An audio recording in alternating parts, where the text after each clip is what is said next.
اگر میں آپ سے پوچھوں کہ حضرت ابراہیم علیہ السلام کو جو خواب آیا اور خواب کے کیا مراحل تھے، اور پھر بیٹے کو بتانا، بیٹے سے کیا گفتگو ہوئی، اور یہ بڑا مشکل کام تھا کہ اللہ پاک کی طرف سے یہ خواب ہے، اور انبیاء کے خواب سچے ہوتے ہیں، وہ ان کے خواب ہمارے جیسے خواب نہیں تھے، تو بیٹے کو ذبح کرنا، اللہ کی راہ میں قربان کرنا، یہ فیض ماننا مشکل ہے، اور ایک نبی کا بیٹا، پھر نبی بیٹا بھی نبی ہے، خود بھی نبی ہیں، تو ایک بندے کو احساس پیدا ہوتا ہے کہ یہ خواب کیسا ہے.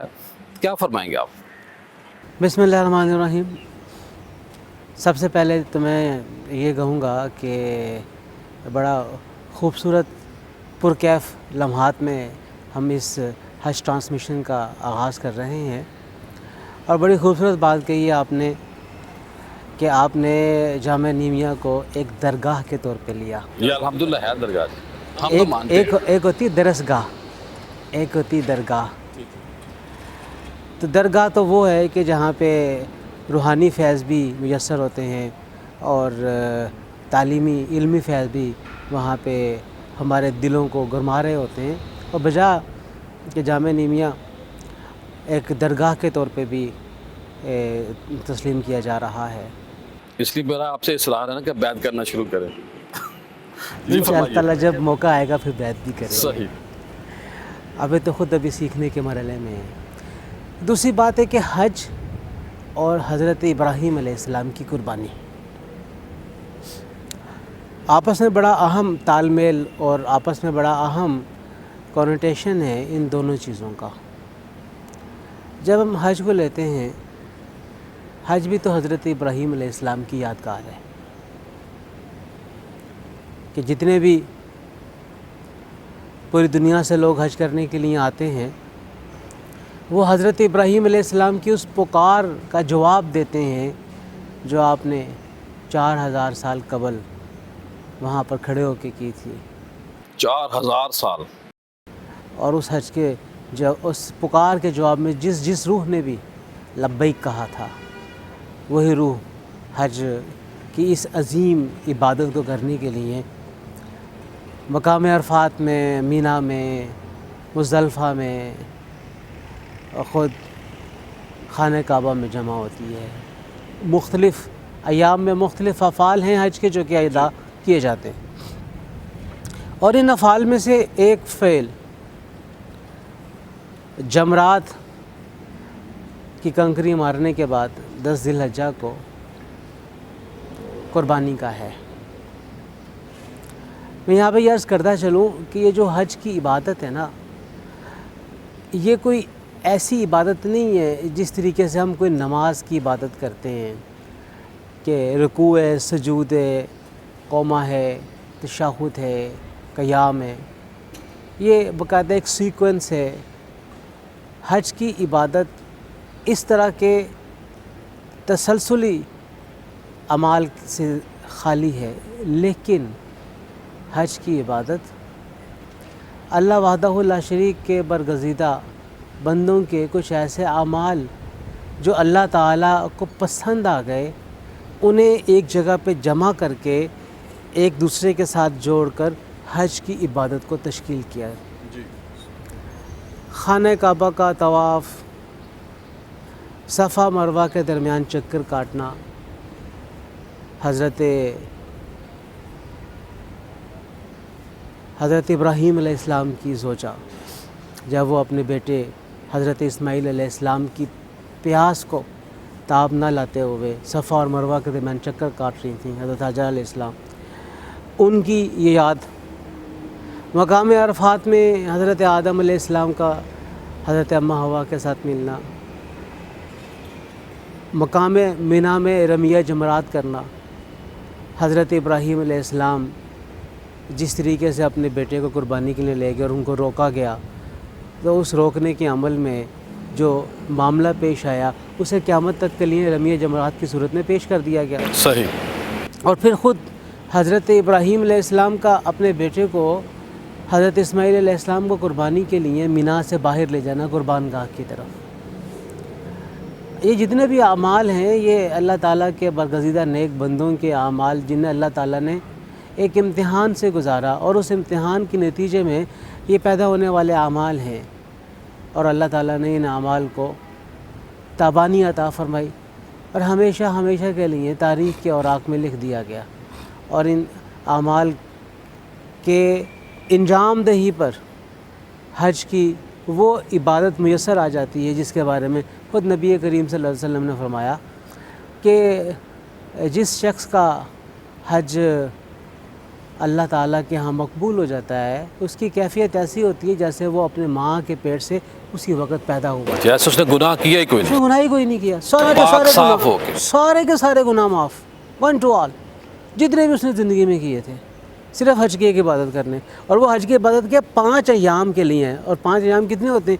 120 گھنٹے، 120 گھنٹے کے لیے آپ نے ایک جگہ پہ وقت گزارا۔ یہ نا کہ جو پاک صاف ہوتا ہے ایک بچے کی طرح، جب بچہ ضد کرتا ہے ماں کے ساتھ، روتا ہے، لپٹتا ہے، ضد کرتا ہے کہ ماں میں نے یہ چیز لینی ہے، تو ماں دیتی ہے، پیار دیتی ہے، تو اصل میں جو 5 دن کی عبادت وہ بھی اللہ کو منانے کا ایک طریقہ ہے، بندہ روتا ہے، گڑ گڑاتا ہے اور ایک بچے کا انداز اختیار کرتا ہے، تو اس لیے بچوں جیسا بن جاتا ہے، گناہوں سے پاک ہو جاتا ہے۔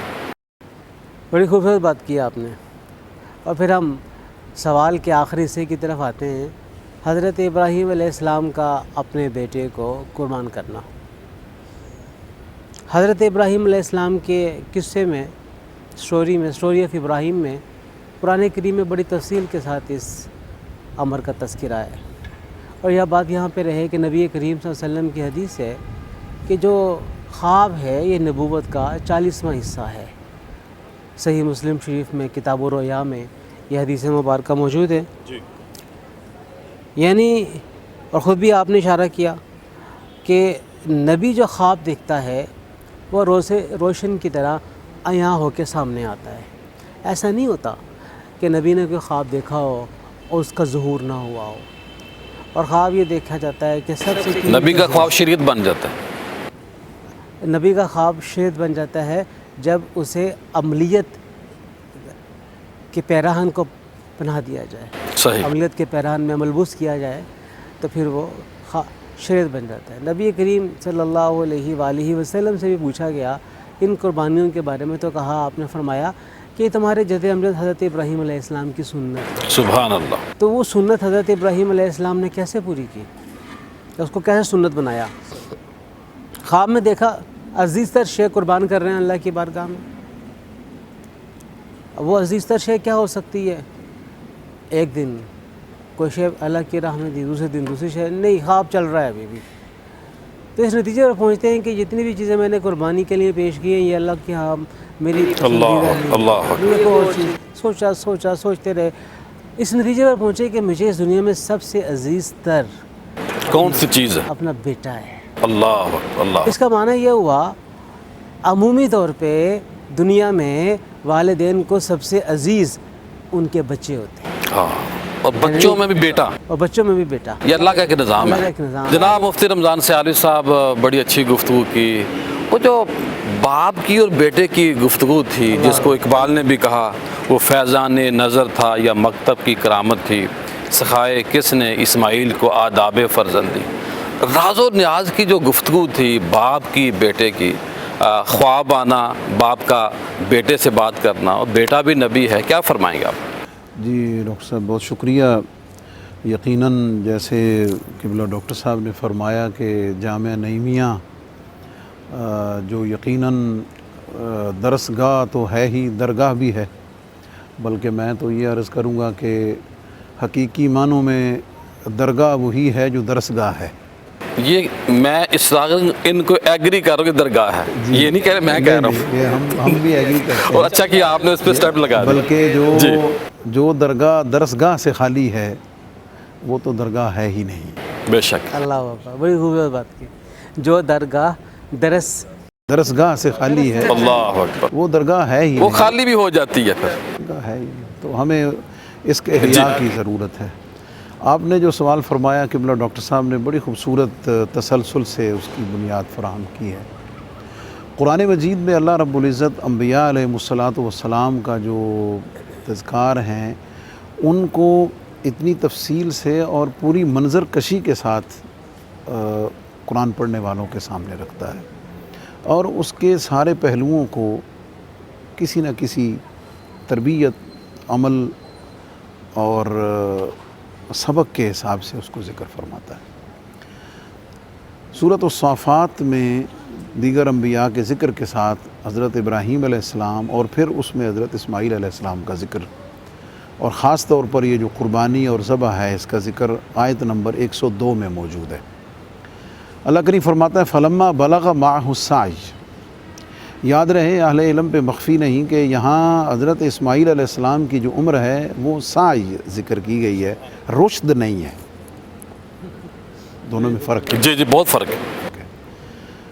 اور یہ جو عمر ہے اس میں جو بچہ ہوتا ہے نا، اس کی ادائیں دل کو بہت زیادہ لبھانے والی ہوتی ہیں، کیونکہ جب وہ اپنی رشد کی عمر کو پہنچتا ہے تو اس میں اپنی قوت فیصلہ جو ہے وہ کسی حد تک بیدار ہو چکی ہوتی ہے، شامل ہونا شروع ہو شامل جاتا ہونا ہے۔ شروع ہو جاتی ہے۔ تو بچے کی وہ عمر جو ہے وہ دل ربائی کی، دل لبھانے کی، اور ماں باپ کے لیے اس میں کشش زیادہ ہوتی ہے، محبت کا فراوانی اس میں زیادہ ہوتی ہے، صحیح۔ وہ فرمایا۔ اب حضرت ابراہیم علیہ السلام اس عمر میں اپنے اس لخت جگر کو بلاتے ہیں اور فرماتے ہیں کہ انی ارا فی المنام انی اذبحک، کہ میں نے یہ خواب میں دیکھا ہے کہ میں تجھے ذبح کر رہا ہوں۔ واحد متکلم کا صیغہ ہے اور بالکل کلیئر ہے، یعنی اس میں کوئی اشارہ یا ابہام نہیں ہے صحیح کہ میں تجھے ذبح، لفظ صریح ہے، کلیئر لفظ ہے کہ میں تجھے ذبح کر رہا ہوں۔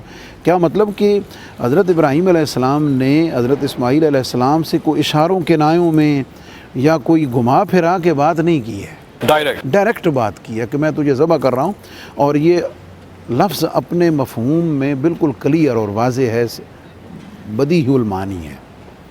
فنظر ماذا تری، اب بتا تیری کیا رائے ہے۔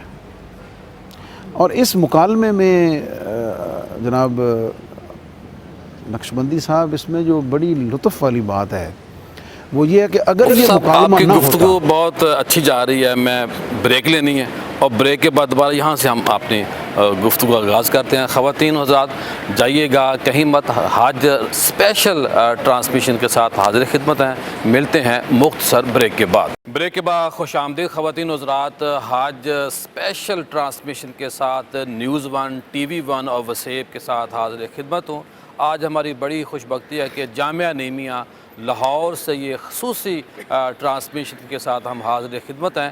مفتی رمضان سیالوی صاحب بریک سے پہلے بہت ہی پیاری گفتگو کر رہے تھے، بریک لینا ہماری مجبوری ہے اور ہم معذرت بھی چاہتے ہیں، اور میں مفتی صاحب سے عرض کروں گا کہ آپ اپنی گفتگو کا سلسلہ وہاں سے شروع کریں جہاں آپ نے ختم کیا تھا۔ جی بہت شکریہ۔ میں عرض کر رہا تھا کہ جو مکالمہ ہے باپ اور بیٹے کے درمیان، اس میں ایک حکمت لطیف یہ ہے کہ آپ نے پوچھا بھی بیٹے تمہاری کیا رائے ہے، کیا کہتے ہو، اور جواب میں حضرت اسماعیل علیہ السلام نے فرمایا یا ابتی افعل ما تؤمر، اے پیارے ابا جان جو حکم ہے کریں۔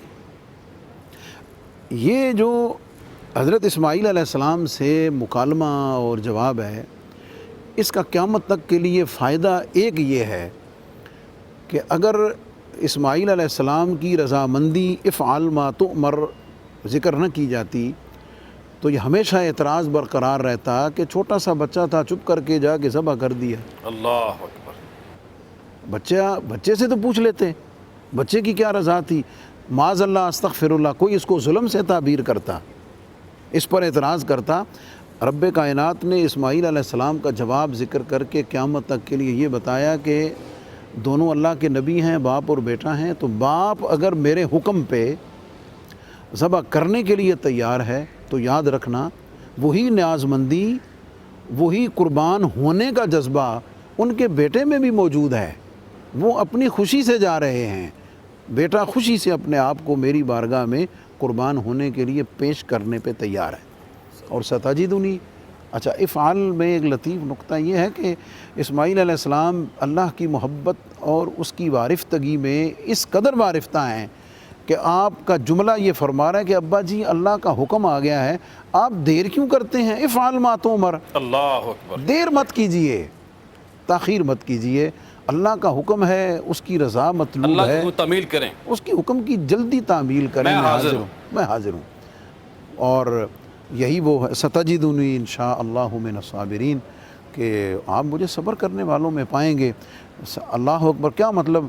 یہ کام بڑا مشکل ہے کہ ایک باپ اپنے بیٹے کو ذبح کرے جو عمر کے آخری حصے میں نصیب ہوا ہو، اور اتنا لاڈلا، اتنا پیارا بھی ہو، اور عمر کے اعتبار سے بھی اس میں اتنی جاذبیت موجود ہو، سر رونگٹے کھڑے ہو جاتے ہیں رونگٹے بندے کھڑے کے ہو آپ۔ جاتے ہیں۔ آج کے ایک دور ماں میں باپ، پیر صاحب آج کے دور میں آپ جتنے بھی صاحبان اولاد ہیں وہ اپنی اولاد کی تکلیف ہونے پر اپنی کیفیت کو تھوڑا سا تصور میں لائیں نا، کہ جب انہیں یہ علم آئے، یہ پتہ ہو جائے کہ ان کی اولاد کو یہ بیماری ہے، تکلیف ہے معاذ اللہ، اور خاص طور پر اگر اس میں کچھ اولاد میں کسی کو زکام ہو جائے جی جی باپ پریشان ہو جاتا ہے۔ جی ماں کو رات ساری نیند نہیں آتی۔ صحیح۔ تو ستجدنی انشاءاللہ من الصابرین، آپ نے فرمایا کہ میں صبر کرنے والوں میں آپ مجھے پائیں گے، اس تکلیف کو برداشت کرنے میں۔ اور اس مکالمہ میں پیر صاحب ہم جب تک سیدہ ہاجرہ کا ذکر نہ کریں، اللہ اکبر، اللہ اکبر، وہ شاید یہ بات پوری نہیں ہوتی کہ یہ بھی تو دیکھیں نا کہ وہ مکتب کی کرامت، وہ سبحان مکتب اللہ۔ کون سا ہے؟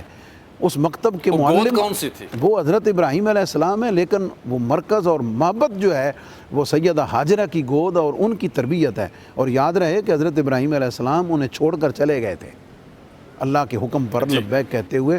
اب بیٹے کی فکری جو تربیت، رہنمائی اور اللہ کی رضا کے لیے بیٹے کو تیار کرنا ہے، وہ اس ماں کا کا کریڈٹ ماں کو جاتا ہے۔ تو اس لیے اس پورے کو مکتب سے، علامہ قلندر لاہوری نے تعبیر فرمایا کہ فیضان نظر تھا سبحان اللہ۔ کہ مکتب کی کرامت تھی، سکھائے کس نے اسماعیل کو آداب فرزندی۔ آداب فرزندی کیا ہے؟ کہ ابا جی میرے آئیڈیل آپ ہیں، میرے رہنما آپ ہیں۔ آج کے دور میں اولاد کے لیے اس کے ماں باپ کے ساتھ، اسپیشلی باپ کے ساتھ جو اس کی حاکمیت اور اس کی لیڈرشپ ہے، اس میں سبق موجود ہے کہ اولاد کو چاہیے کہ اپنے ماں باپ کے اوپر ٹرسٹ کرے کہ ان جناب بچوں جو کے لیے بھی کر دیا۔ سبق ہے کہ خدا نہ خاصہ جو اپنے باپ کے فیصلے کو چیلنج کرتے ہیں، جی جی۔ بات نہیں مان۔ جی علامہ صاحب کیا فرمائیں گے؟ ذبح ہونا اور لیٹنا اور پھر چھری نہ چلنا اور اپنے آپ پیش کر دینا، پھر وہ جانور کا آ جانا اللہ پاک کی طرف سے، کیا فرمائیں گے آپ؟ بسم اللہ الرحمن الرحیم۔ انس بن مالک سے روایت آتی ہے، قول النبی علیہ السلام ان عظم الجزائی ما عظم البلائی، کہ جتنی بڑی آزمائش ہوتی ہے اتنا بڑا اجر ہوتا ہے۔ اب آپ نظر دوڑائیے تو اجر تو یہ قیامت تک کے لیے ماشاءاللہ۔ ہاں، آپ دیکھیے نا کہ آزمائشیں کتنی تھیں، جتنی بڑی آزمائشیں تھیں اتنا ہی بڑا اجر تھا۔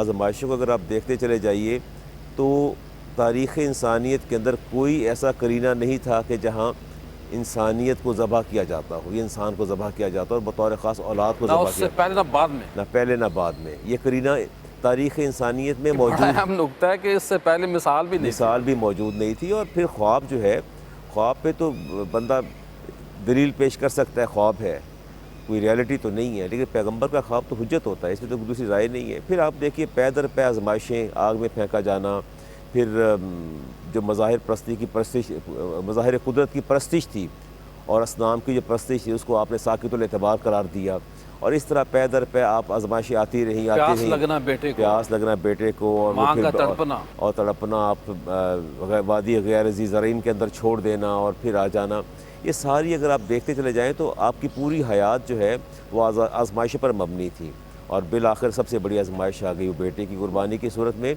لیکن کہیں نہ بیٹے نے یہ بات کی، نہ والد نے بات کی کہ یا اللہ تاریخ انسانیت میں کوئی ایسا قرینہ موجود ہی نہیں کہ اولاد کو ذبح کیا جائے، تو شک کی نگاہ سے دیکھا جا سکتا تھا، لیکن دونوں کے جو اطاعت و تسلیم تھی، تسلیم و رضا کی جو خو تھی وہ اس درجے کی تھی کہ آپ نے اس پر کوئی دوسری بات ہی نہیں کی، اور اسی طرح اس کو تسلیم کیا، اور کرنے کے بعد پھر جو ہے وہ اپنے بیٹے کو ذبح کرنے کے تشریف لائے۔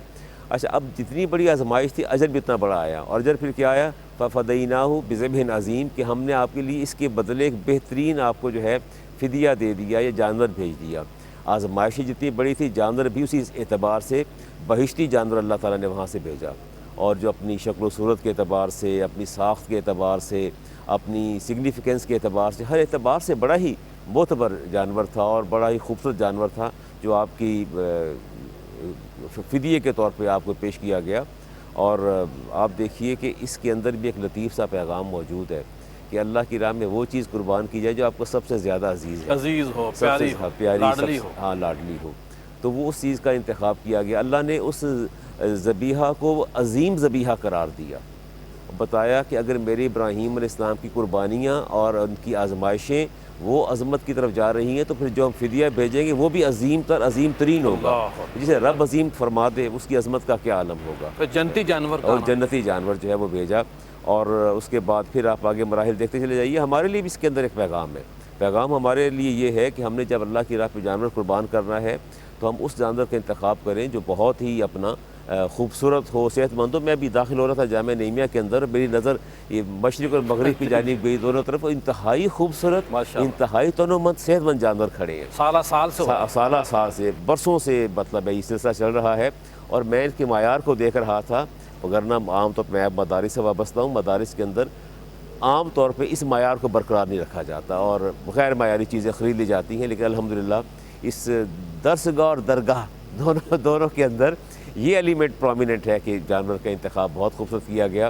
اور یہاں میں ایک اور بات بھی کروں گا کہ ریاکاری کا ایلیمنٹ جو ہے اس کو ایلیمینیٹ کرنا چاہیے۔ اس میں آپ سوشل میڈیا پر افراتفری اور آپا دھاپی دیکھ رہے ہیں کہ تشہیر ہو رہی ہے، یہ 50 لاکھ کا بیل ہے، یہ 1 کروڑ کا بیل ہے، یہ اتنے کا اونٹ ہے، یہ اتنے کا جانور ہے۔ میں سمجھتا ہوں یہ قربانی کی اصل چیز تو تقوی ہے نا جی، تقوی ہے۔ اللہ فرماتے ہیں کہ مجھے تمہارا خون اور تمہارا یہ گوشت نہیں چاہیے، بلکہ تمہارے دلوں میں جو تقوی ہے مجھے اس کی ضرورت ہے۔ تو بنیادی طور پر ہم نے تقوی سے دور ہوتے چلے جا رہے ہیں، اور کوشش یہ کرنی چاہیے کہ اس میں ریاکاری کا ایلیمنٹ نہ ہو۔ جو قربانی جس ذات کے لیے کرنی ہے وہ ذات دیکھ رہی ہے، اور دلوں کے حال اللہ فرماتے ہیں تمہارے دلوں کا تقوی مجھے درکار ہے، تمہارے یہ گوشت خون کی بھی ضرورت نہیں ہے، اللہ اور اس کی تم تشہیر کرو اور دکھاؤ۔ اور جہاں ریاکاری آ جائے تو حدیث پاک میں آتا ہے کہ جب تم کسی بھی عبادت میں شہید کو کہہ دیا جائے گا کہ تم شہادت کے طلبگار تھے، وہ تمہیں دے دی گئی۔ نمازی سے کہا جائے گا تم نیک اور متقی کہلانے کے طلبگار تھے، وہ تمہیں دنیا میں ٹائٹل دے دیا گیا۔ اور حاجی سے کہا جائے گا تم حاجی کہلانے کے جو طلبگار تھے وہ تمہیں ٹائٹل دے دیا گیا، اور ان سے وہ اجر و ثواب رہ جائے گا۔ تو میں سمجھتا ہوں کہ اس میں یہ بنیادی چیز ہے۔ جی علامہ صاحب کیا فرمائیں گے؟ اب ماشاءاللہ بابرکت دن ہے، آج حج ہو رہا ہے اس وقت۔ اب حج کے بعد قربانی ہے، اور دنیا بھر میں جب قربانی ہو جاتی ہے، قربانی تو ہو گئی، پھر 4 دن تکبیرات پڑھنا ہر فرض نماز کے بعد، اس پہ روشنی ڈالیں، اس کی حکمت کیا ہے، برکت کیا ہے، ثواب کیا ہے؟ اور وہ لوگ جو عام دنوں میں ذکر نہیں کرتے فرض نماز کے بعد، وہ بھی ماشاءاللہ کرتے ہیں، اور ہمارے فقہا یہاں تک بھی لکھتے ہیں کہ بھئی لوگوں کی نماز میں خلل نہیں ڈالنا چاہیے۔ تو بات کیا ہے کہ ہر دن ایک جیسا نہیں ہوتا، ہر نماز ایک جیسی نہیں ہوتی، تو ان تکبیرات کے بارے میں آپ کیا فرمائیں؟ جی بسم اللہ الرحمن الرحیم۔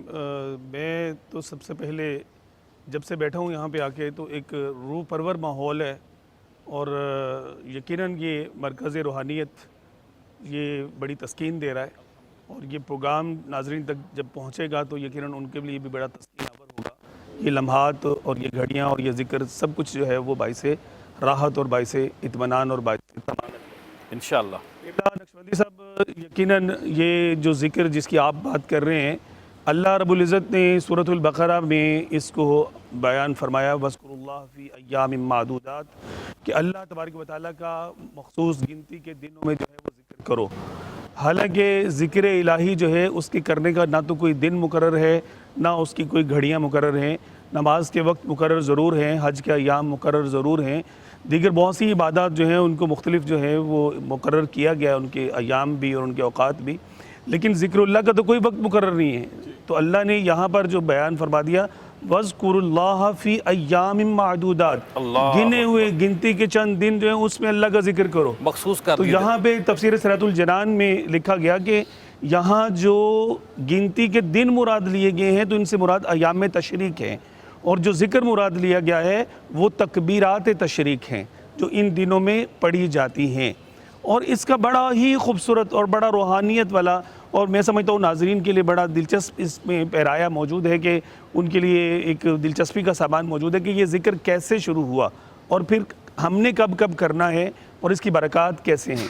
تو آپ دیکھیے کہ جب حضرت سیدنا ابراہیم علیہ السلام اپنے لخت جگر سیدنا اسماعیل علیہ السلام کی گردن پر چھری چلا رہے تھے اور حکم الہی سے سیدنا جبریل امین علیہ السلام مینڈا لے کر جنت سے پہنچ رہے تھے، تو یہ منظر کشی جو ہے وہ کی ہے۔ آپ دیکھیے مفسر شہیر حضرت علامہ مولانا مفتی احمد یاد خان نعیمی رحمۃ اللہ تعالیٰ علیہ نے میرات المناجی میں کہ اس وقت جبریل امین نے جب یہ دیکھا کہ چھری جو ہے وہ اسماعیل علیہ السلام کے حلقوم پر موجود ہے اور وہ چل رہی ہے مگر کٹ نہیں رہی، اور وہ آپ مینڈا لے کے پہنچ رہے، تو آپ نے آواز بلند کی، اللہ اکبر اللہ اکبر۔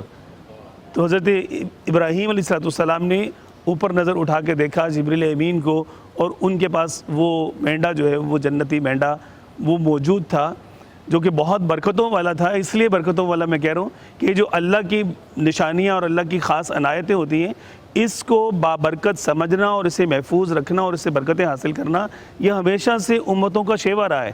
اور اب دیکھیے کہ جب تک یزید نے کعبۃ اللہ پر حملہ کیا، اس وقت تک اس جنتی مینڈے کے سینگ خانہ کعبہ کے اندر بطور یادگار موجود۔ یہ بات کہیں کہیں آتی ہے جی جی، تو مطلب میں کہنے یہ چاہ رہا ہوں کہ وہ ابراہیم علیہ السلام نے نظر اٹھائی تو آپ نے اگلے لفظ ہیں لا الہ الا اللہ واللہ اکبر، کہ اللہ کے سوا کوئی معبود نہیں ہے اور اللہ واقعی بہت بڑا ہے، کہ اللہ نے کس طرح کا نظام فرما دیا۔ اور جب وہ چھری ہٹا لی گئی اور وہ مینڈا ذبح کر دیا گیا، تو حضرت اسماعیل علیہ السلام اس منظر نامے کو جو ہے وہ دیکھ رہے تھے، تو اگلے جو الفاظ ہیں وہ اسماعیل علیہ السلام کی زبان اقدس سے نکلے، اللہ اکبر لا الہ الا اللہ واللہ اکبر اللہ اکبر وللہ الحمد۔ تو یہ جو اللہ کا شکر ادا کیا، اللہ کی کبریائی بیان کی، یہ سارے کلمات مل کے یہ تکبیرات تشریق قرار پائے۔ 9ویں ذی الحجہ جو عرفہ کا دن ہے، جو آج کا دن ہے حرم کعبہ میں، وہاں مطلب 9ویں ذی الحجہ کی فجر سے لے کے 13ویں ذی الحجہ کی عصر تک یہ 5 یوم بنتے ہیں۔ ان میں اللہ تبارک و تعالیٰ کا یہ ذکر کرنا ہر فرض نماز کے بعد جو باجماعت ادا کی جائے، کم از کم 1 مرتبہ کرنا واجب ہے اور 3 مرتبہ کرنا سنت مبارکہ ہے۔ اگر کوئی بعد میں نماز میں شامل ہوا ہے تو وہ بعد میں بھی ذکر کرے گا۔ خواتین کے لیے مقرر نہیں ہے، وہ کریں تو زیادہ برکت کا باعث ہے ان کے لیے، لیکن بعض جماعت نماز والے جو کسی ہیں وہ بندے نے جماعت کے ساتھ نماز نہیں پڑھی تو اس کے لیے کیا حکم ہے؟ اس پر واجب نہیں ہے کرنا۔ جو منفرد ہے، وہ فرد ہے، جس نے اپنی الگ سے نماز پڑھی ہے، اس پر یہ تکبیرات تشریق کہنا واجب نہیں ہے۔ برکت جماعت میں ہے، جی، برکت جماعت میں جڑے رہنا، بالکل ایسا ہی ہے۔ تو اس طرح سے یہ کلمات طیبات جو ہیں وہ صبح قیامت تک انشاءاللہ اللہ تبارک و تعالیٰ نے محفوظ فرما دیے، چاہے وہ کسی بھی فکر سے تعلق رکھنے والا ہے۔ مسجدوں میں الحمدللہ ایک با آواز بلند اللہ تبارک و تعالیٰ کے ذکر سے جو ہے وہ گونج پیدا ہو جاتی ہے۔ بڑی اچھی بات کی کہ یہ جو تکبیرات ہم نے عید کی نماز کے بجنے کے ظہر سے شروع ہو جائیں گی، فجر سے شروع ہو جائیں گی، ہم نے 4 دن تکبیرات کو پڑھنا ہے۔ یہ برکت ہے باجماعت لوگوں کے لیے، اور وہ لوگ جو مسجد میں خاص طور پہ جا کے نماز پڑھیں گے۔ خواتین حضرات، پروگرام کا سلسلہ جاری ہے، حج اسپیشل ٹرانسمیشن کے ساتھ بہت ہی وسیع مطالعہ والے احباب موجود ہیں۔ جائیے گا کہیں مت، ملتے ہیں مختصر بریک کے بعد۔ بریک کے بعد خوش آمدید خواتین حضرات، حج اسپیشل ٹرانسمیشن کے ساتھ حاضر خدمت ہوں۔ اللہ پاک کا بڑا ہی کرم اور فضل ہے کہ جب حاجی لبیک اللہم لبیک کی صدائیں بلند کر رہے ہیں، اور یہ بڑا ہی بابرکت دن ہے پوری دنیا کے لیے، خاص طور پہ آج کا دن اور جو دن پہلے گزرے ہیں، چند دن جو آنے والے ہیں، یہ خاص دن ہے، یہ عام دن نہیں ہے۔ ان ایام میں ذکر اذکار کریں، توبہ استغفار کریں۔ یہ اللہ سے اولاد مانگنے کے دن ہیں، یہ اللہ سے مال مانگنے کے دن ہیں، یہ اللہ پاک سے عزت شہرت ہر چیز مانگنے کے دن ہیں۔ اللہ پاک عطا کر رہا۔ میرا یہ وجد کہتا ہے کہ جس طرح اللہ پاک کی رات، اللہ پاک ماشاءاللہ رات کے وقت کرم فرماتا ہے، ایک بڑا سکون ہوتا ہے، اسی طرح میں چاہتا ہوں کہ جو دن گزر رہے ہیں، ان دنوں کے اندر بھی، دن کی روشنی میں بھی اللہ پاک کی وہی برکت مجھے محسوس ہو رہی ہے جو رات کے سناٹے میں ہوتی ہے، رات کی خاموشی میں ہوتی ہے، تہجد کے وقت جو ہوتی ہے، وہ مجھے روحانی کیفیت دن کے اوقات میں محسوس ہو رہی ہے۔ خواتین و حضرات، ہمارے ساتھ ڈاکٹر محمد راغب نعیمی صاحب موجود ہیں۔ میں سر سے پوچھوں گا، سر یہ جو قربانی ہمیشہ سے رہی ہے روزہ کسی نہ کسی طرح سے رہا ہے، نماز کسی نہ کسی طرح سے رہی ہے، یعنی کہ جتنے بھی انبیاء آئے ہیں وہ اپنی امت کو کوئی نہ کوئی دستور منشور تو دیتے تھے نا کہ بھئی آپ لوگوں نے زندگی کیسے گزارنی. تو میں نے خاص طور پہ آپ سے یہ پوچھنا ہے کہ ہم سے پہلے قربانی کا ہونا کیسا تھا، آگ آ جانا، قبول ہونا، نہ قبول ہونا. یہ جو کریم آقا کے صدقے اللہ نے ہمیں عزت دی ہے، ہمیں ہمارے گناہوں پہ پردہ ڈالا ہے، کیا فرمائیں گے آپ؟ بڑی خوبصورت بات کی ہے آپ نے، ہمارے گناہوں پہ پردہ ڈالا ہے. میں اگلے دن یہ بات کہہ رہا تھا کہ اللہ تعالیٰ نے اتنے بڑے معاشرتی لوگوں کے منفی رویے سے اس قربانی کے ذریعے بچا لیا ہے کہ ہمیں اس کا اندازہ ہی نہیں ہے. آپ دیکھیں، حابیل اور قابیل کی قربانی ہے. حابیل نے اپنا جانور پیش کیا، قابیل نے غلہ پیش کیا. آگ کی لپیٹ آئی، جانور کو لے گئی، غلہ پڑا ہوا ہے. اب جتنے بھی لوگ ہیں ان کے اندر کیا بات نکل رہی ہے کہ بھئی قابیل کی قربانی اللہ نے قبول نہیں کی. صحیح. اب دیکھیں کتنا بڑا المیہ سبق بہت زیادہ ہے. کہ ایک قربانی پیش کی گئی ہے وہ قبول ہی نہیں ہوئی، منہ پہ مار دی گئی. اللہ اکبر. تو اللہ تعالیٰ نے کتنا بڑا پردہ رکھ لیا ہے ہماری ان قربانیوں کے اوپر کہ وہ تو تسلسل حضرت آدم علیہ السلام سے قربانی کی قبولیت کا چلا آ رہا تھا، حضرت عیسیٰ علیہ السلام تک نبی کریم صلی اللہ علیہ وسلم کی امت محمدیہ پہ اس تسلسل کو ختم کر دیا تاکہ کوئی دوسرے کو یہ تانا نہ دے کہ تیری قربانی قبول نہیں ہوئی، کوئی دوسرے کو یہ کہتا ہوا نظر نہ آئے تیرا تو مال حرام دہ ہے، تیری قربانی نہیں اللہ نے قبول کی. اللہ اکبر. تو یہ کتنی بڑی اللہ تعالیٰ کی عنایت ہے، عنایت خسروانہ ہے امت محمدیہ صلی اللہ علیہ وسلم کے اوپر کہ قربانی پیش کی جاتی ہے اور اللہ تعالیٰ اپنے مخفی انداز میں اسے قبول کرتا ہے یا اسے قبول نہیں فرماتا. لیکن لوگوں کے سامنے یہی منظر رہتا ہے کہ جی قربانیاں پیش کر دی گئی ہیں. اور یہ امت محمدی اور خاص طور پہ نبی کریم صلی اللہ علیہ وسلم کی وجہ سے امت محمدی پہ ایک احسان ہے اور امت محمدیہ کو اس احسان کو ماننا چاہیے کہ ان کی قربانیاں بھلے سے جیسی بھی ہیں وہ اللہ کی بارگاہ میں پیش ہو جاتی ہیں. کہ ہمیں سر اس بات کا احساس رہنا چاہیے احساس کہ رہنا جو چاہیے. پردہ ہے سر قیامت تک کے لیے ہے، قیامت تک کے لیے پردہ یہ ہے. حساب ابھی ہونے ہیں باقی. یہ بالکل آپ نے بجا کہی کہ یہ ظاہری ایک پردہ ہے جو کہ اس دنیا کے اندر ہے، لیکن دیکھیے دنیا کے اندر بھی اللہ تعالیٰ نے اگر پردہ داری کی ہوئی ہے تو یہ اللہ تعالیٰ کا نظر کرم و نظر عنایت ہے، پردہ داری ہے.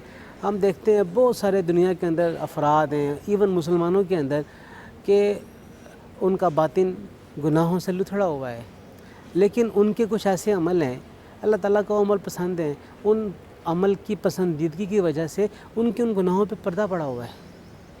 اور اللہ تعالیٰ کو خاص طور پہ اپنی مخلوق کے ساتھ رحم اور مخلوق کو خلق خدا کو کھانا کھلانا یہ اتنا بڑا عمل ہے. اللہ تعالیٰ اتنا اسے پسند فرماتا ہے کہ یہ میری عیال کی مہمان نوازی کر رہا ہے، میرے عیال کو پال رہا ہے، میرے کنبے کو پال رہا ہے. سر جو کریم آقا نے پہلی اپنے رشتہ داروں کو، خاندان والوں کو، مکہ کے لوگوں کو اکٹھا کیا تو مولا علی کو حکم دیا کہ اے علی کھانے کا اور دودھ کا اہتمام کرو. جی، تو اسلام کا تو آغاز ہی کھانے سے. کھانے کے ساتھ ہے، شکم پروری کے ساتھ ہے. جی جی جی.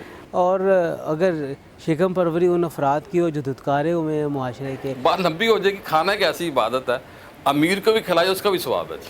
جی بالکل بالکل بالکل. جی مفتی صاحب کیا فرمائیں گے جو حابیل کی قربانی کا تقویٰ اور ساتھ میں صفا و مروہ کے بچے کو ماں کا چھوڑ دینا، ایڑیاں رگڑنا، اور پھر اس خاتون کی سنت کو قیامت تک کے لیے قائم کر دینا. آج ہم خواتین کے حقوق کی بات کرتے ہیں، اس پہ تھوڑی آپ روشنی ڈالیں کہ اسلام نے ایک عورت کے طریقے کو زندہ رکھا ہے، اور جب یہ چیزیں ابھی آئی نہیں تھی، کیا فرمائیں گے اس خواتین کے حقوق کو ساتھ ٹچ کریں کہ ایک خاتون ہے وہ چکر لگا رہی ہے، ماں ہے خاتون، لیکن اللہ پاک نے پھر اس کو ایک حق بنا دیا، ایک حصہ بنا دیا. شریعت نے کہا کہ صفا اور مروہ کے چکر لگانا آپ لوگوں کے لیے عمرہ کریں یا حج کریں ضروری ہیں، طریقہ اور سنت ایک عورت کا ہے، کیا فرمائیں گے آپ؟ جی میں ایک تو یہ عرض کر دوں کہ یہ جو ایام ہیں گزر رہے ہیں یہ 3 طرح کے ہیں۔ ایک تو ایام تشریق ہیں 9ویں ذوالحجہ سے 13ویں ذوالحجہ کی عصر تک، دوسرے ایام حج ہیں 8ویں ذوالحجہ سے 12ویں تک، اور تیسرے ایام العید ہیں، ایام الاضحیہ ہیں، وہ 10، 11، 12 ہیں۔ تو تکبیرات تشریق جو ہیں وہ منفرد پر، مقیم پر، مسافر پر، با جماعت پر، کوئی بھی ہو، ہر ایک پر سلام پھیرنے کے بعد ضروری ایک دفعہ واجب اور 3 مرتبہ سنت ہیں، صاحبین نے اور علماء نے اس کی صراحت کی ہے۔ آپ کا یہ سوال ناظرین کو آپ کو یاد ہوگا، میں نے پہلے بھی جو حضرت ابراہیم علیہ السلام، اسماعیل علیہ السلام کا ذبح پہ مکالمہ ہے اس میں نے عرض کیا کہ یہ بات سیدہ حاجرہ کے ذکر کے بغیر پوری نہیں ہوتی ہے۔ آپ مناسک حج دیکھیں، حضرت ابراہیم علیہ السلام کی مبارک زندگی کے تمام مراحل دیکھیں، حضرت اسماعیل علیہ السلام کی ان تمام خصوصی شانوں کا ذکر دیکھیں، تو حضرت حاجرہ سلام اللہ علیہا ان کے ذکر کے بغیر تو یہ بات شروع نہیں ہو سکتی ہے۔ اور یہ ایک اسلام کا ایک خصوصی پہلو ہے کہ اسلام نے خاتون اور عورت کی عظمت اور خدمت کو ایکنالج کیا ہے۔ اسلام کی ڈیمانڈ ہے عورت کی عزت کرنا، عزت کرنا۔ پورے قرآن مجید میں ایک مستقل صورت حضرت مریم کے اس میں گرامی سے منسوب ہے، پوری صورت۔ اور جب یہ صفا مروہ کی بات کریں تو صفا مروہ بنیادی طور پر تو پہاڑیاں ہیں، لیکن جب سیدہ حاجرہ جو ہم ایک نبی کی زوجہ اور نبی کی والدہ کے طور پر ہم ان کا ذکر خیر کرتے ہیں، اور یہاں جیسے آپ نے فرمایا خاتون اور ایک لیڈی کے تناظر میں ہم ذکر کر رہے ہیں، تو رب کائنات نے جہاں حضرت اسماعیل علیہ السلام کے بدلے میں قربانی کے فدیہ کو قیامت تک کے لیے وَتَرَكْنَا عَلَيْهِ فِي الْآخِرِينَ قائم رکھا، ابراہیم علیہ السلام کی سنت حج کو، طواف کو، رمی جمرات کو، باقی ساری چیزوں کو قائم اور باقی رکھا ہے، تو وہاں سیدہ حاجرہ کا جو عمل اور سنت مبارکہ ہے صفا مروہ کے درمیان صحیح کرنا، اس کی یاد صرف اور صرف سیدہ حاجرہ کے قدموں کی برکت سے ہے۔ اور یہاں تک ہے کہ علماء پر مخفی نہیں ہے کہ چونکہ 2 پہاڑیاں اونچی ہیں، درمیان میں وادی ہے، اچھا حدیث کے مطابق اس وقت اس میں سے پانی گزرتا تھا، پانی آب زمزم کا گزرتا تھا نا، یعنی وہ رکتا نہیں تھا، تو وہ اس جگہ سے ہی چلتا رہتا تھا۔ تو لیکن جب آب زمزم نہیں چلا تھا، حضرت اسماعیل علیہ السلام کو لٹایا ہے اور پانی کی تلاش میں، پانی کی طلب میں پہلے صفا پر پھر مروہ پہ تشریف لے جاتی ہیں، اور ایک طرف وہ پہاڑی پہ چڑھ کے پانی کے آثار کو تلاش کر رہی ہیں، دوسری طرف اپنے لخت جگر کو دیکھ رہی ہیں۔ تو جب وادی کے درمیان میں پہنچتی ہیں تو وہ جگہ ایسی ہے کہ جس میں حضرت اسماعیل علیہ السلام ان کی نظروں سے اوجھل ہو جاتے ہیں۔ تو یہ ایک محبت اور شفقت کی کیفیت ہے کہ آپ اس جگہ سے جلدی چلتی ہیں۔ اور یہ بھی ایک عجب اعجاز ہے کہ سنت حضرت سیدہ حاجرہ کی ہے لیکن مردوں کے لیے ہے اللہ کہ اس جگہ کے درمیان وہ تیز چلیں گی، عورتیں نارمل انداز میں چلیں گی، لیکن صفا سے لے کے مروہ تک، مروہ سے صفا تک یہ جو چکر ایک ہیں، نیا نقطہ ہے ماشاءاللہ۔ یہ اللہ رب العزت نے اور حج کے اندر اس کی شان کو لازم کیا، اور قرآن مجید میں سورہ بقرہ میں ان الصفا والمروۃ من شعائر اللہ، ان پہاڑیوں کو اللہ نے اپنی نشانیوں میں سے قرار دے دیا ہے، اور نشانی بننے کا سبب سوائے اس کے کچھ نہیں ہے کہ اللہ کی بندی حضرت ابراہیم علیہ السلام کی زوجہ محترمہ، حضرت اسماعیل علیہ السلام کی والدہ بحیثیت خاتون، اللہ رب العزت نے ان کی اس ادا کو بھی قیامت تک کے لیے امر کر دیا ہے، اور یہ ان کی عظمت کی اور ان کے صدقے سے قیامت تک آنے والی جو طیبات ہیں، جو طاہرات ہیں، جو قانتات ہیں، جو مسلمات ہیں، جو مومنات ہیں، ان کی شانوں کو ایک کریڈٹ دیتا ہے کہ اللہ رب العزت کہ ہاں جو قبولیت ہے وہ عمل اور تقوی کی بنیاد پر ہے۔ یہ مرد و عورت کا ذکر جو ہے نا، یہ تقسیم انسانیت کو چلانے کے لیے ہے۔ قرب خداوندی کے دروازے دونوں اصناف کے لیے کھلے ہوئے ہیں۔ وَمَن يَعْمَلْ مِنَ الصَّالِحَاتِ مِن ذَكَرٍ أَوْ أُنثَىٰ وَهُوَ مُؤْمِنٌ۔ تو یہ کریڈٹ پورے کا پورا حضرت سیدہ تقویٰ حاجرہ ایک رضی اللہ تعالیٰ حقیقت عنہ۔ ہے، جانور نہیں پہنچتا، تقویٰ پہنچتا ہے۔ اللہ کو خون نہیں چاہیے، گوشت نہیں چاہیے، لیکن شریعت یہ کہتی ہے خواتین و حضرات کہ جب بندے کا تقویٰ ہوتا ہے تو پھر بروز قیامت یہ قربانی والا جو جانور ہے سواری بن جائے گا۔ یہ بھی ایک حقیقت ہے۔ بنیاد کیا ہے؟ تقویٰ، للہیت، خلوص۔ جب خلوص ہوتا ہے تو پھر عزت بھی مل جاتی ہے، دنیا میں بھی عزت ملتی ہے اور آخرت میں عزت ملتی ہے۔ بات یہ ہے کہ ہمیں دیکھنا چاہیے کہ ہماری نیت کیا ہے۔ انما الاعمال بالنیات، بخاری شریف کا جب امام بخاری نے آغاز کیا تو پہلی حدیث یہ بنیاد رکھی۔ خواتین حضرات، بہت ساری باتیں کرنی ہیں، پروگرام کا سلسلہ بھی جاری ہے۔ اسپیشل حج ٹرانسمیشن کے ساتھ دوبارہ آپ سے ملاقات ہوتی ہے، جائیے گا کہیں مت۔ ملتے ہیں مختصر بریک کے بعد۔ بریک کے بعد خوش آمدید خواتین حضرات، میں اور آپ خوش نصیب ہیں کہ حج کے مبارک موقع کے اوپر news one, T V one اور وسیب کے ذریعے ماشاءاللہ اسپیشل باتیں ہو رہی ہیں، اسپیشل ٹرانسمیشن ہے، اور ایک معروف دینی درگاہ جامعہ نعیمیہ گڑھی شو لاہور سے موجود ہیں۔ اس درگاہ کی بڑی اہمیت ہے، بڑی فضیلت ہے۔ ہر وقت یہاں پہ ماشاءاللہ قرآن پاک پڑھا جاتا ہے، احادیث پڑھی جاتی ہیں، ذکر اذکار ہوتا ہے۔ اور میں علامہ بدر الزمان صاحب کی طرف جاتا ہوں کہ بریک سے پہلے آپ گفتگو سن رہے تھے، جو سورہ فجر ہے اس کے اوپر تھوڑی سی بات کریں کہ جو حج کی قربانی کی جو آج ٹرانسمیشن ہے، کیا فرمائیں گے آپ؟ اللہ تبارک و تعالیٰ نے سورہ فجر میں ارشاد فرمایا والفجر وليال عشر، یہ قسم ہے مجھے فجر کی، یہ 10 ذی الحج کی فجر کی بات ہو رہی ہے، اور اس دن کی قسم کھائی گئی، اس قسم اللہ نے یاد فرمائی، اور مجھے 10 راتوں کی قسم ہے۔ اس کے بعد ایون اور آڈ نمبر، طاق اور جفت کی قسم کو یاد فرمایا، یعنی کہ تاکید مزید ہے۔ تاکید مزید آ گئی۔ گویا اللہ تبارک و تعالیٰ نے ان 10 راتوں کی قسم کو یاد فرما کے اس کی اہمیت کو اور اجاگر کر دیا کہ یہ جو ماہ ذی الحج کا پہلا عشرہ ہے، اللہ کی بارگاہ میں کتنا محبوب اور کتنا اللہ تعالیٰ کو عزیز ہے۔ اس عشرے کے اندر جو عبادت اور ریاضت ہے، رسالت امام علیہ السلام نے ارشاد فرمایا کہ جو دن کو تم روزہ رکھتے ہو، تمہارا ایک روزہ اس کا اجر جو ہے 1 سال کے روزوں کے برابر جو ہے وہ قرار دیا جاتا ہے۔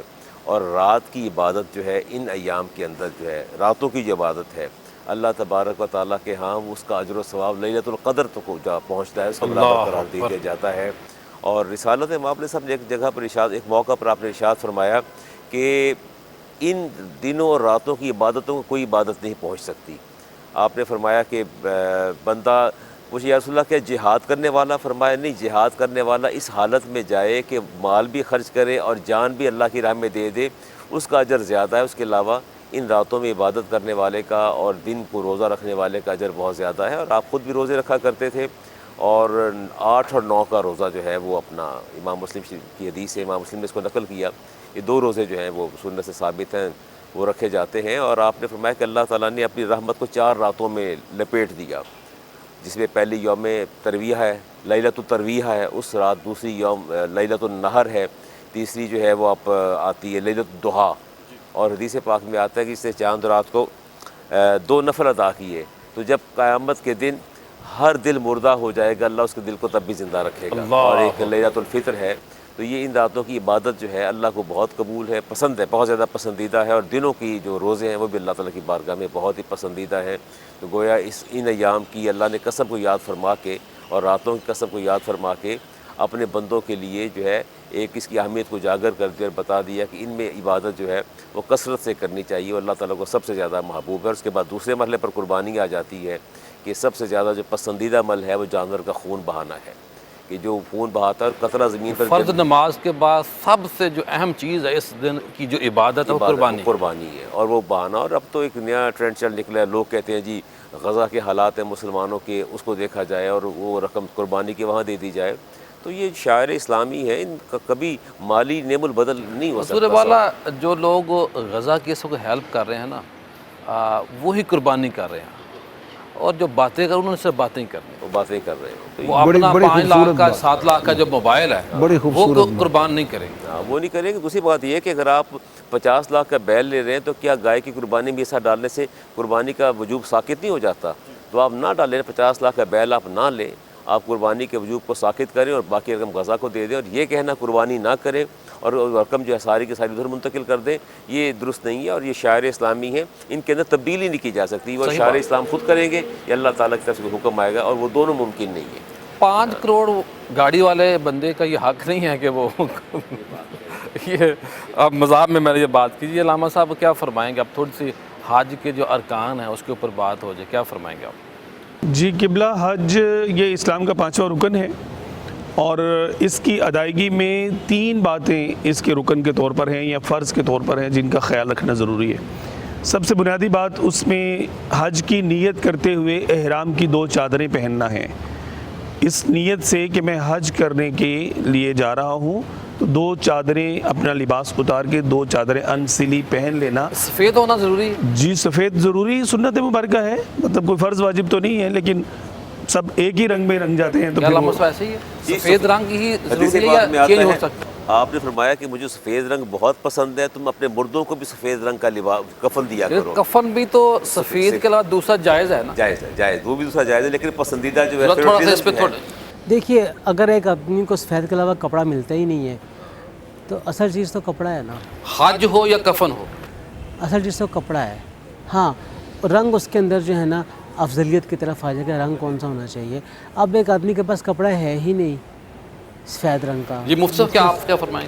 جی بالکل ظاہر ہے، مقصود تو نہیں، کپڑا اور لباس ہے، لیکن اس میں جو اس کی روح ہے، جو اتحاد، وحدت، یگانگت، اور اس کو ظاہر ہے ایک رنگ ہونا اس کو پورا کرتا ہے. اور دیکھا جائے تو کلر والا کپڑا تھوڑا مہنگا ہے، سادہ کپڑا سفید اور مطلب لو پرائس، بڑی ورائٹی آ گئی ہے. جی ہاں اس میں، لیکن کلر میں تو اس لیے مقصود جیسے ڈاکٹر صاحب نے فرمایا ہے کہ اصل تو ہے، لیکن اب آج کے دور میں یسر میں پسندیدہ جو ہے وہ. جی علامہ صاحب. جی تو یہ 2 چادریں پہننی ہیں جی سب سے پہلے نیت کر کے. اور اس میں ناظرین کی دلچسپی کے لیے بات کروں گا کہ اصل چیز نیت ہے. بہت سے لوگ جو ہے وہ یہ سمجھ رہتے ہیں کہ شاید اب کوئی وضو کرتے ہوئے، طہارت کرتے ہوئے، کوئی واش روم وغیرہ یوز کرتے ہوئے میں یہ چادر اتار دوں گا تو میرا احرام ختم ہو جائے گا. تو وہ احرام نام اس نیت کا ہے جو آپ نے یہ چادریں پہنتے وقت کی ہے. بوقت ضرورت ان کو تبدیل بھی کیا جا سکتا ہے، اتارا بھی جا سکتا ہے، اتار کے دوبارہ پہنا بھی جا سکتا ہے، لیکن نیت ختم نہ کرے. نیت یہ رکھے کہ میں احرام سے ہوں. اور جیسے ہی 2 چادریں پہننی پھر کم از کم 1 مرتبہ لبیک اللہم لبیک لبیک لا شریک لک لبیک ان الحمد والنعمت لک والملک لا شریک لک، یہ پورا تلبیہ پڑھنا یہ ضروری ہے. اور اس کے ساتھ ہی 2 نفل پڑھے گیا جو احرام کی نیت سے پڑھے جاتے ہیں. تو یہ پہلا رکن ادا ہو جائے گا. دوسرا رکن حج کا رکن اعظم جو وقوف عرفہ ہے.